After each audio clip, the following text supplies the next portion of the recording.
చా అలా జరిగిందేంటి? ఏంటివేనా డల్లగా ఉండి తెగ ఆలోచించేస్తున్నావు?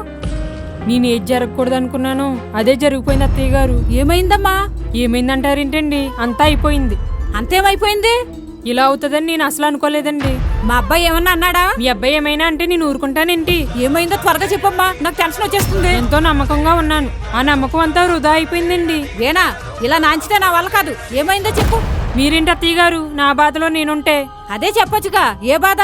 నాకేం అర్థం కావడం లేదు. దేవుడు కరుణించలేదండి. ఇదిగో వేనా, త్వరగా చెప్పమ్మా, నాకు కన్నీళ్ళు రప్పిస్తావా ఏంటి? మీరు నేను ఎంత బాధపడినా జరిగింది వెనక రాదండి. ఇంతకే ఏమైందో చెప్పమ్మా. ఎంతో జాగ్రత్తగా బెల్లం దాస్తే చీమలు పట్టేసినాయండి.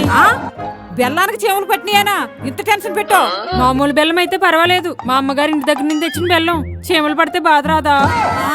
చీమలన్నా పట్టకుండా ఉంటాయా, దోమలన్నా కుట్టకుండా ఉంటాయా?